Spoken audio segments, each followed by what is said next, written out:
think start with that. Literally have a dinner, go and talk about what the plans are and what you want to achieve. You know, it's you buy your first home or you want to set your kids up, pay down your debts, set up for retirement, whatever the goals are. Times are different. You can't buy a house and pay it off in 4 years. It's just not possible unless you're making good money. Instead of investing, maybe just sort of saving that cash buffer for you as best you can to give you the time to grow that business. Think of it like you're just getting paid to learn at that point in time. Today we're here with Noah, the founder of Bright Path Capital. Noah, how are you? Fantastic, mate. Yourself? Good. I'm good, thank you. So me and Noah actually met over 10 years ago. We used to work at McDonald's together. I think so. Yeah, we were put on the counter.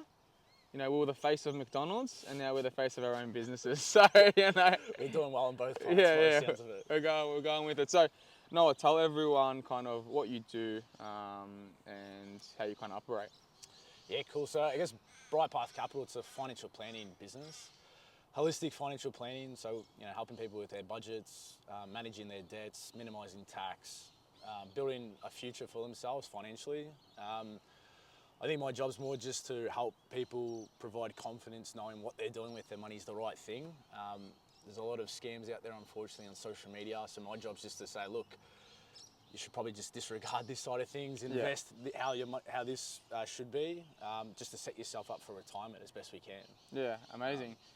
I think the biggest thing that kind of drew me to you, like we wouldn't have spoken much outside of Macca's, but as of recent, like seeing all your posting, and we've chosen, you know, your backdrop in a lot of your... It's not as magical as it's some great. of the podcast places or something. No, it's perfect. It does the job. The greenery is nice.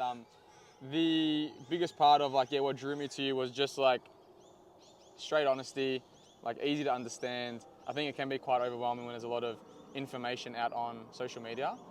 So I think what you do is, perfect. So tell everyone like your services, you know, who are the people that you kind of help and go through there. So services, we sort of just review everyone's like superannuation, all their finances related matters. I think what's important as well, like the old traditional advisors, they probably just target just your super, just your finances side of things. What I sort of want to target for people is to make sure they have a quality of life, right, in between. So yes, we want to achieve your financial goals, but you want to go on the annual holiday, you want to spend time with friends and family, you want to create those memories along the journey. That's something I want to target for them as best we can.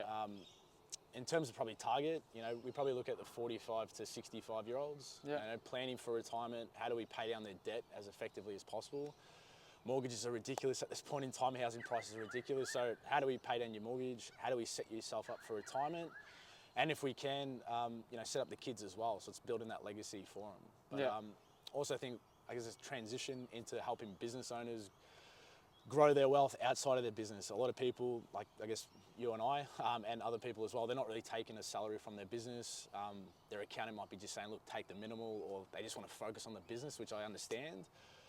But I think, you know, if you're only isolating yourself in that business, a lot of anxiety can come from that. So the idea is to build wealth outside of it. So then there's less anxiety on the business and less dependency on the business. And then you have something in the background working for you. So then retirement's set up for you. Yeah, I think that's amazing because like that's something that I'm always trying to look at. You know, building the business, but getting to a point where it's like, how do I bring in money from a different stream of revenue? You don't have all your apples in one basket. So I guess that's where you come into play really well. How does your service kind of look if someone was to, you know, work with you? Is there consults? Is there meetings? Like, how does it kind of look? Yeah, good question. I guess a lot of people are unsure about it with advisors anyway, but I guess with us, so a lot of my content's on social media, referrals obviously, but people will come through for a quick 15-minute call. I'll try and figure out if I'm the right person for them. If not, I'll point them in the right direction, whether it's an accountant, buyer's agent, mortgage broker. But yeah, if they're the right person, we can help them out for them. Then we go through a couple of meetings. First meeting goes for about 90 minutes.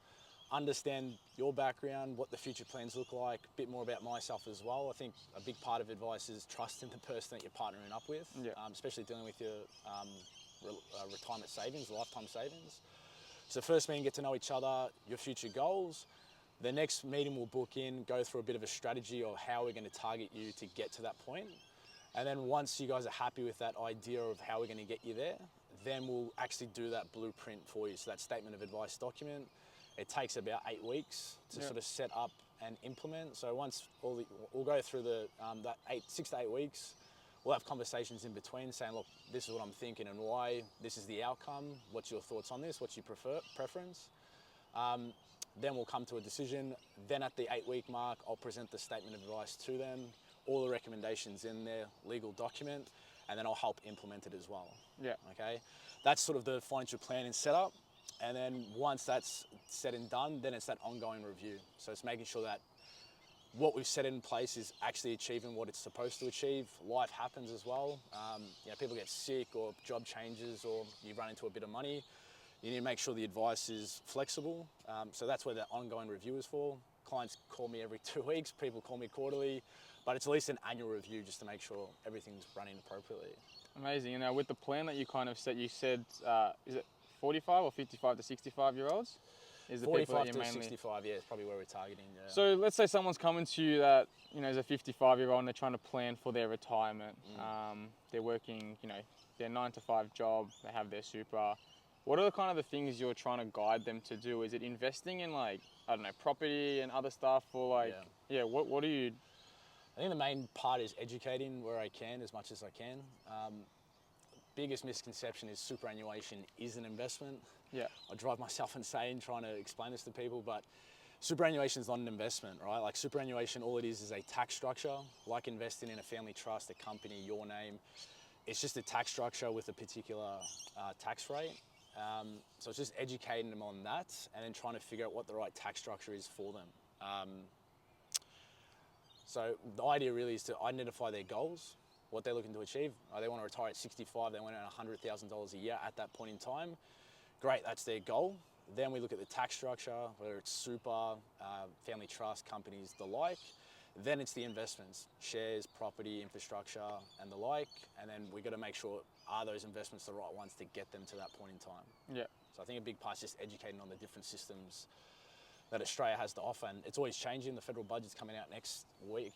They're thinking about capital gains tax changes and whatnot. It's all speculation at this point in time, but it's just educating where I can. Yeah, amazing. Because I think superannuation's always just been taught to everyone as you put it in here, you get X amount, interest rate, and then you'll be good for retirement. Yeah. But I think sometimes people can get caught out in that, and there's so many other options that you can use with that, which is really interesting. And I think a big one for retirement, a lot of people 55, 60, they want to retire at, let's say 60, 65. They think they have to be conservative in nature. The reason why they want to be conservative is because retirement's so close. Yes. So they need the money sooner. So your natural instinct is all right, let's just keep it conservative because we need the money at that point in time. But I ask them, how long's retirement meant to be? Is it 1 year, 2 year, 3 year? Yeah. No, it's about 20, 30, 40 years. Yeah. So you need to make sure that your capital that you've got in your super or your investments last you for that entirety. Yes. And that's probably the biggest fear that people have in Australia and around the world, I'd say, is if they have enough for their retirement. And if you do convert yourself into a conservative, safer investment option too soon on the piece, your capital might not last the entire time. So it's educating them on that retirement's not 5 years. Yeah. It's for the next 30 years. Amazing. So. And I see it because obviously, even with my parents, they're getting into that age and there's, spoken about it, but that knowledge hasn't been given to a lot of people. So that's where you come into play really well. And then I guess the small business side, and I'm kind of asking, for myself or, other people that might be listening, what's your kind of work in that era with, focusing purely on the business to bring in income, but, distributing some funds or not putting all your apples in one basket to generate multiple streams of revenue? Yeah, and I think, I guess I've had a few clients recently. One was a hair salon, the other was a cafe. One was in Essendon, one's in Toorak. Doing quite well. Revenue is about $1 mil, $2 mil. Profit was around about that 500 grand after some wages were paid to themselves. But everything's just tied up in the business, right? And they're thinking that they're going to sell the business for X amount of dollars. In my experience, I've seen businesses where they think it's going to be sold for this amount of money, doesn't end up being that value that they've said, and then unfortunately their retirement comes in jeopardy for it. So the idea is, how do we take money from that business effectively? You want to make sure you structure it correctly. That's where a family trust could come in. A lot of businesses just have themselves as the shareholder of the business. Yeah. if that's the case, all you can do is send dividends and profits to yourself. And if you're paying yourself a salary of 150, 200 grand, and then you start allocating other profits, 45% of that is going to the tax department. Yeah. I don't really want that. Yeah. So it's making sure you're structured correctly. Then how do we get money out of the business tax effectively without having a negative impact on the business? Because we want to make sure that continues to grow. Of course. Scale, create revenue, that pays the bills, right? You got payroll going on as well. So make sure that's maintained. Everything else, let's start distributing to these other assets, diversifying your portfolio, and start building your wealth outside. Yeah. Fast forward 10 years, you'll be laughing. Yeah. Cool. Yeah. That's like a big focus. I guess would you work quite closely with like their accountants, or is it kind of its own world? Yeah, so it's good to get a good team behind you. Financial advisor is a good one anyway. I'd probably see them as a project manager, right? So they should have an understanding of tax, estate planning, financing like mortgage broking, even buyer's advocacy as well. So if I'm working with business owners, yeah, accountants would come into the picture and be like, all right, this is what we're thinking from a, we're going to distribute money from the business this amount. Is this going to have an impact on the business? And these are the tax structures we're thinking, and they're the specialists. So I'll recommend the actual tax structure. They'll do the behind the scenes of actually setting it up and doing the tax returns and whatnot. So yeah, we work closely with the big team. Amazing. Now, how did we go from McDonald's to finances? What drew you to it? To finances, what drew me to it? Look, I think it was closely related to family. I saw, the hardships of not having money and the stresses that might have caused people. And I never wanted that for myself and for other people as well. People I see all the time get scammed as well, so I didn't want that to happen, and unfortunately still happens going on. So that probably drove me into finances, to try and stop that from happening, understand why people are in a different position and other people in others. I see friends go and have nice houses, go on holidays and what have you. So I wanted to figure that part out. And I guess starting the business as well, I saw the benefits of having a family business. Yep. Their kids running and then jumping into that business straight away. I kind of want to create that for my, kids as well. Like they can just fall into the business if they want to. If they don't want to, that's fine. Yeah. But I want to at least create that opportunity for them. So yeah, I guess in terms of going to finance, I've just seen the hardships of it, and I don't want that for anyone moving forward. Of course. And you've recently just gone out, not recently, but you've gone out on your own. Yeah. There would have been years of experience that you learnt before you built the confidence to do this. So what did your journey kind of look like? Yeah, so I guess I worked at a super fund, Host Plus, for a couple of years, understood everything about super, which is great. And then went into a financial planning firm, was there for a few years as well. Was doing extra studies with that, so I got the master's, aged care I do as well. So, it's probably something we didn't touch on, but yeah, just got probably about 6 years experience with all the masters, and I'm doing daily content as well and constantly reading this stuff. So I guess the more you start talking about it, the more you start teaching on things like social media, you tend to retain a lot of it. Yeah. So yeah, that's probably my experience in that side of things, yeah. Now you discussed about holidays and retirement, and I guess that's involving spending money for those holidays. Yeah. How do you kind of advise people to enjoy their lives while also trying to be financially, responsible in that manner? Yeah, I think going through the process and the plan, like I said, the idea is giving confidence to them that knowing what they're doing is the right thing and they're going to be fine no matter what. I think once you get that plan, once you get that direction in mind, it's saying, look, guys, you can spend 20, 30 grand on a holiday a year and you'll still hit our financial goals that we're talking about in terms of retiring at 65 and you want the $100,000 a year, provided we're doing all this other stuff in the background. You have the flexibility. I give you the license. Go on your holidays. Go to Europe. Go for 2 or 3 months, and you're sort of set. So yeah, it's me providing that confidence for them. And we're starting to live life as well. Like, I think that fear of money comes in quite play, but you forget that you have to live and enjoy. It's what we're on this earth for. Yeah. So I guess when it comes to being what people might say like good with money, what does that kind of look like? Look, I think it's subjective as well. But look, it stems from your cash flow, your budget. I don't like to call it a budget either because it sounds like a diet. But as long as you, as long as you keep your cash flow in check, I think people lose their way just on the discretionary spending, like going out with friends and spending all their money on the luxury items. Yeah.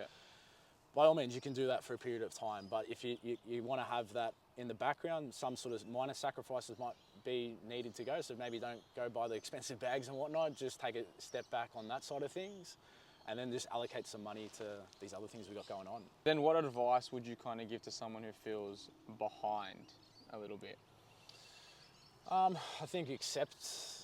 Well, I wouldn't say people are behind. I speak to people all the time. They do feel like they're behind on their superannuation, especially. Like people are 50, they've only got 100, 200 grand in their super. But I think, look, back to going to on the plan, it's like, all right, well, what's the goal? What's the aim here? So it's 60, 65. You know, you want that 60, 80 grand a year. Let's work towards it and let's really boost it up. And if you do feel like behind, then let's start allocating funds to make you get closer to that feeling of security and you're in line with other friends and peers that you've got going on. It's all surrounded that plan. That plan gives people a lot of clarity and a lot of confidence to, you know, not feel as anxious about where they're at, so then they can look forward and be fine with it. Yeah, and with that super side of things as well, especially for small business owners, like I speak to a lot of them myself. They don't touch it. We don't really put much money into super. We kind of keep it in the business. And I guess, like you said, super isn't, you're kind of like reinvesting in yourself. It might be a little bit more, I guess, risky, but high risk, high reward. Yeah, so with small business owners or, you know, anyone that's kind of starting out, the super side, you know, what would you say is essential? Should you be putting it aside, or, you know? Look, when you're starting out, probably not, to be honest. Depends how much money you're making and all that. As you're starting out, cash flow is a big issue for business owners, just to keep the doors open. So probably superannuation and investing outside of your business is probably off the cards. It's more, once the business starts humming, you know, good revenue's coming in, you're probably getting on as well. That's when you start looking to allocate money outside of the business just to take the dependency off the business. So I'd say that. Yeah. Now, I think in a lot of people like who start small businesses, but they also might want that security with a 9 to 5. So they might begin a side hustle, which is kind of like a small business as well. Are they kind of like underrated or overrated? What do you think that impact with finances? Look, it's good to just you know, dip your foot in the water, I guess, with starting that side hustle just to see if it's going to work and it's going to eventuate into a full-time role for yourself. I think as well, you can't be half pregnant in the sense that, like, if you're going to do a side hustle and you think it's going to work, go full for it, you know. As long as you've got that cash buffer there, give yourself a year or two worth of salary for yourself just in cash. Commit to that business and that side hustle, and eventually it will become a main hustle for you. You know, you do need to give it that 2 years. And that's when that business will start flourishing and you'll start reaping the rewards out of that altogether. But look, if you're in the position where you're doing both, it's great. Like, you've got money coming in, it gives you that security, and then you've got that side hustle that's eventually just growing and growing. But again, just be cautious that the 9 to 5 doesn't take too much away from the other side of things and trying to build that business. Yeah. That's sort of my view. Yeah, of course. It's good. It's good to hear, like, kind of, because I think a lot of people, you know, try to have a side hustle as well. So it's a good take. Is there ever a point, I know you're working with people when they're getting closer to retirement. And then you also mentioned a couple of small businesses. But when's the point, is it ever too late? Like, is there ever a point where it's like... It's close, Yeah. Sometimes, like I never like to say it's never too late. It's always good to get on that planning earlier. I always say 10 years is probably where you want to look, 10 to 15 years. So you think 55 is enough time around that? Or would you say to start it a little bit earlier? If you want to retire at 60, maybe start it at 45, 50. That would be ideal. If you want to retire at 65, 55 is, you know, a great time. But I've got clients that have come to me at 67 and they want to retire at now. And it's just managing what they've got. There's other tools out there, like it's just managing their expectations of what's possible and what's not. So I don't think there's never too late, but of course, get on the journey sooner. You'll reap the rewards later on in life. Now, if people were to start today, what are some tips or tricks or smart ways that people might be able to grow their finances? I think don't start with the investments. Don't start with like what to invest in. I always say have a chat with your partner of where you guys want to be the next 5 years, or 12 months, 5 years and 10 years. Get on the same page. whenever I do a meeting with clients, it's always with both of them in the room because, they've got questions, both of them got questions, or they've got goals that they want to achieve personally, professionally, family, financially, and whatnot. So I think start with that. Literally have a dinner, go and talk about what the plans are and what you want to achieve. It's you buy your first home, or you want to set your kids up, pay down your debts, set up for retirement, whatever the goals are, right? Have a sit down with your partner, identify what that is. If you don't have a partner, that's fine, just write them down yourself. That's a starting point.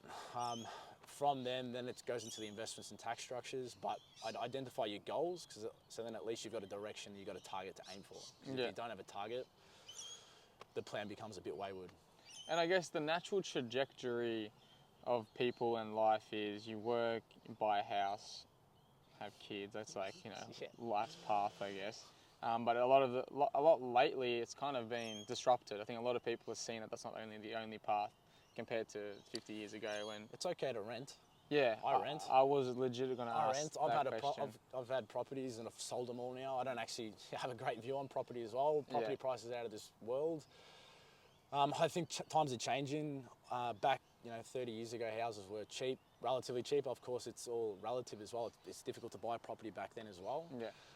But back in the day, you could buy a house, you could pay it off in 4 years, and then you buy another one, and you buy another one, you buy another one. And yes, I tell people, your parents have done that, they've done well. Like I spoke to a client, he had 12 properties, and he's got $7 million in super and whatnot.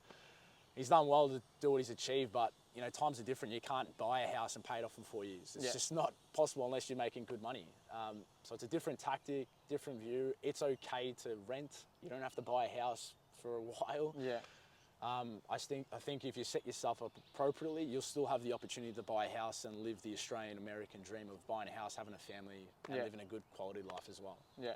I think that's really important to discuss because I've also done the same view, like buying a house and property.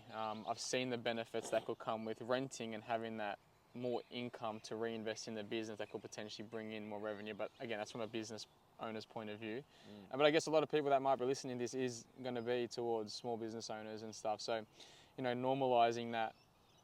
Back in the day, property was a very great investment because of the return that's come with it and, relative to income and whatnot. But these days, you're tying everything up for 30 years, let's say. It's crazy to me, like especially when people tell me they got cash flow issues. And they tell me they want to, to help them, they want to buy another property because that's going to provide rental income.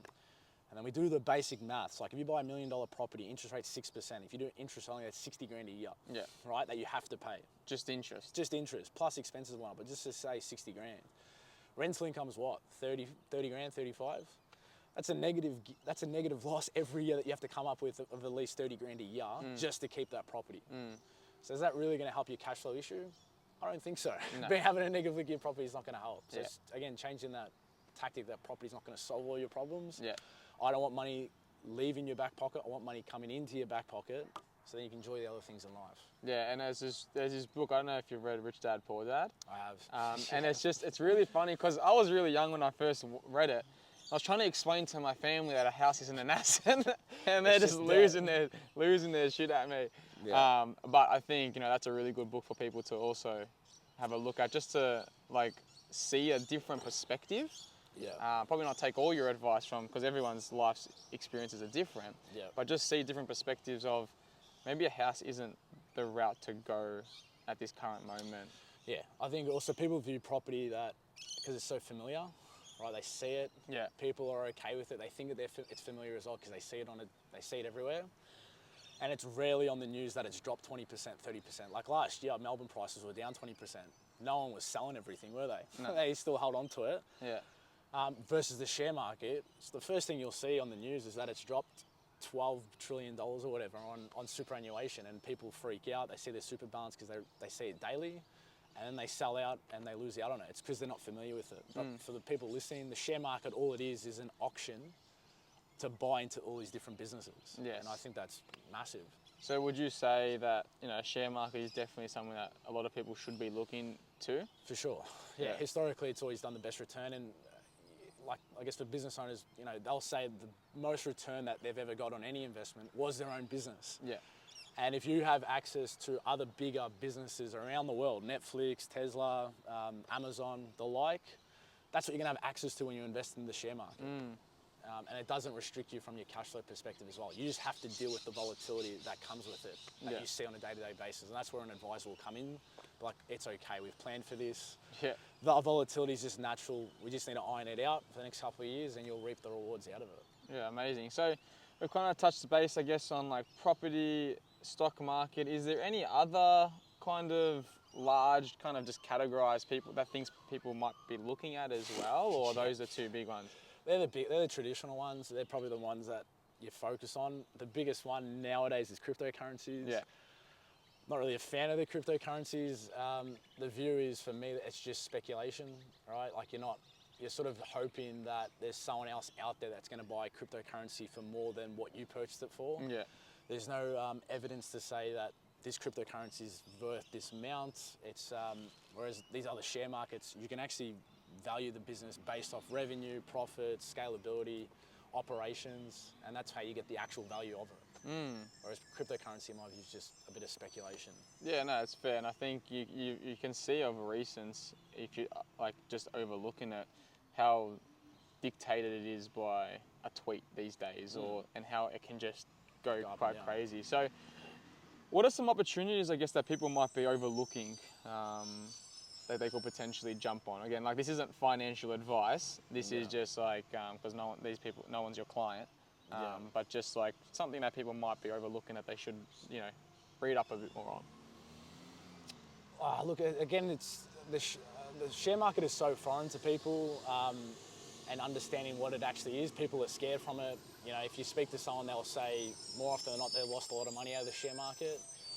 So if they want to read up on it, my favourite book is called Motivated Money by Peter Thornhill. Great book on the share market and how it actually operates. I'd encourage people to read that. I think it's a better book than The Barefoot Investor, Rich Dad, Poor Dad, any of the other books out there. Motivated Money is a great one, easy to read, and it'll provide some good insight on how the share market works.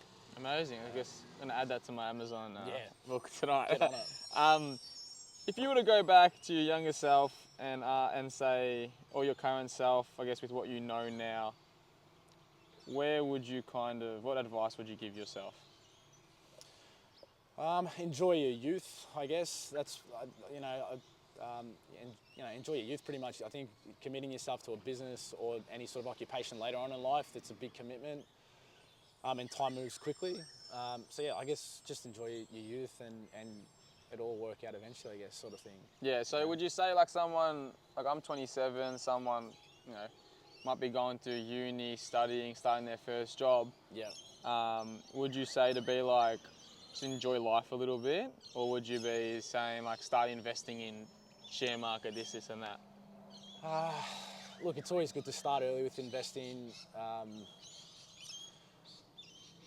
Tough one, I think. It just depends on what you want to achieve out of life. Like if you're happy to do the 9 to 5 for 30 years, and that's fine, people do that, because it's secure, you got money coming in the door every month and you're sweet. And yeah, like start looking at investing in the share market, property and all these different assets, which is fine. But if you've got a view to start your own business, I'd encourage you to get involved with various businesses. Like I've worked with many. Concreting business I was at Nobel Greek Tavern, bit of a shout out to them as well. I was there for a few years and I've seen other businesses of how they've operated and that gave me insight on how to operate the business. So if you are looking to get into the business aspect and grow your own business, instead of investing, maybe just sort of saving that cash buffer for you as best you can to give you the time to grow that business. Because as you know, it takes a good couple of years to probably see some good revenue and whatnot coming in. Amazing. Yeah. That's really good and insightful tips and things that, I think everyone can walk away with, learning something extra. Yeah. Let's just say, last question here, if someone was wanting to get into finances and similar to what you're doing, what's some advice or tips you would give to someone? To get into, I guess, the field of financial planning? Yeah. I guess get your studies up, unfortunately financial planning is changing in terms of the education requirements. You have to do a lot more. But look, just do your sort of education, bachelor's and whatnot, masters and the rest. And then mentorship's massive. Like if you can find a business that is run quite well, delivers good holistic financial advice, If you can go for that, low associate client services role, I think that will pay in spades for you. If you're going to start off in the field, don't ask for X amount of dollars. Think of it like you're just getting paid to learn at that point in time. 50, 60 grand, whatever the fee is. I think I was on about 40 at the time when I started. And it's just learning the craft. And I think if you partner up with someone, get that mentor, that'll pay greater dividends than any other investment that you've got. Yeah, because the money will come. When you're an expert at what you do, you have a lot of control over what you charge. Well, that's just it. Like, you need to, don't worry about investing, focus on yourself. You're the highest earning asset that you've got, being yourself, right? Your salary and your ability to grow and create value for the world. That's where you'll get most of your value. The rest, the other investments will flow once you've created that value for everyone else. Amazing. Yeah. Great. Noah, thank you for allowing me to come down to your spot, No problem. ask all the questions that I had, and yeah, it's been really insightful, and I think a lot of people will be able to learn from this. Easy, mate. Thanks for coming. Thank you. Appreciate it. Thanks. Yeah. If you found this episode valuable, be sure to follow along for the remainder of our 30 in 30 series, and if you want to support this business, check out their details below.